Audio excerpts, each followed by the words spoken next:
This dude is so far in Shanahan's doghouse. I don't think we've ever seen anything like it. He's getting deactivated every week, and they're bringing up guys like Kevin White. It's like, wow, okay.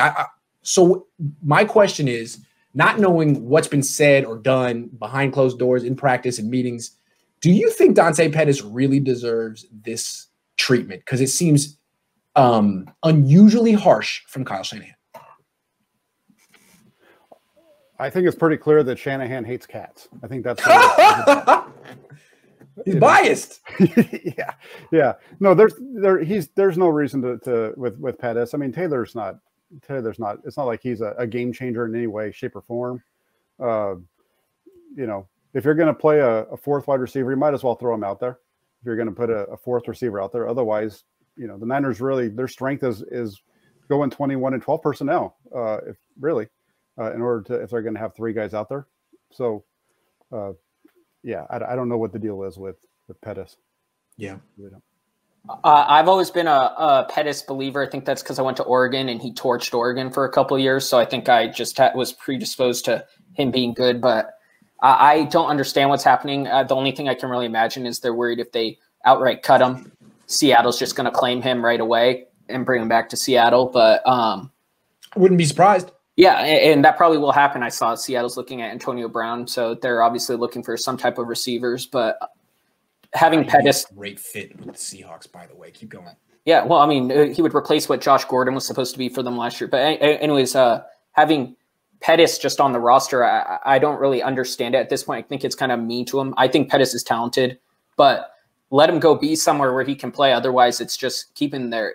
If he's there as depth, he's not really there as depth because when guys went down, when Debo was hurt, when Ayuk was down, Pettis still wasn't getting looks. So how much depth is he there for?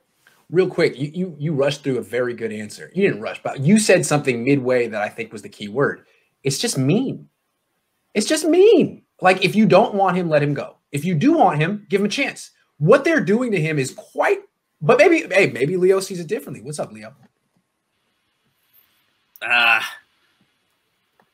That you either got to let him go or play him, just like everybody else is saying. Mm-hmm. Because, like, how many game-winning touchdowns has Trent Taylor caught? Dante Pettis got one last year against the Pittsburgh Steelers. Oh, and he actually saved Jimmy Garoppolo by coming back for that ball and snagging it for the touchdown. If he lets that come to his chest, well, guess what? Dante would be unreal. Yeah, absolutely. I agree with that statement 100%.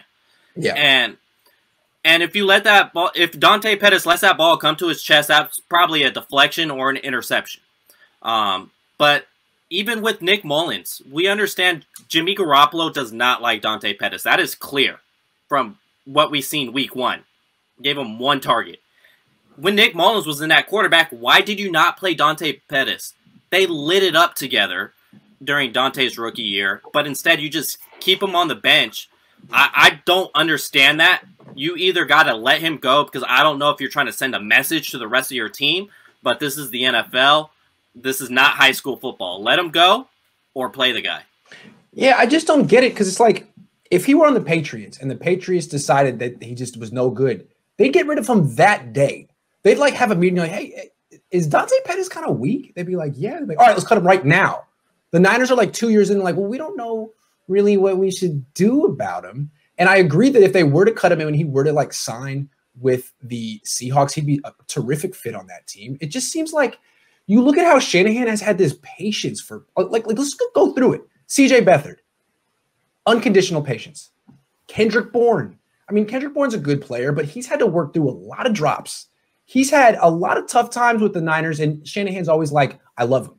He has great hands. He's like my son. I believe in him. I mean, unwavering support of Kendrick Bourne, the undrafted free agent. Trent Taylor. Honestly, Trent Taylor hasn't been good in 3 years. And never says a bad thing about him. Always gives him opportunities, gives him playing time. Akello Witherspoon got his starting job back 800 times last year, despite losing it 799 times or 801 times. So you've seen example after example, but with Dante Pettis, it's like he's dead to Kyle. And I don't get it, because Dante's had good games in the NFL. Dante showed things. He had an impressive rookie year for a wide receiver. He has one bad camp, one bad season, and he's dead to this team. But he also can't be given a free start anywhere else. I think it's highly unusual. And what Maverick said, it's borderline or maybe even beyond the borderline of mean. And I almost feel guilty because Shanahan basically gives open season to make fun of Dante. He's not backing Dante up, and it's basically understood. Hey, you can say whatever you want. And I've been taking that cue for a long time and just eviscerating him when you know what, maybe he doesn't deserve it. He's a young wide receiver. Give him a chance somewhere else. Dante, I promise I'm not going to make fun of you and your denim jacket anymore. I promise. Okay. Real quick. A lot of people want to mention work ethic when it comes to Dante Pettis. We don't know. I'm not in that weight room. You're not in that weight room. I don't know how much time he spends on his tablet. None of us knows. So I'm going to just throw that out the window. I wouldn't presume to guess either.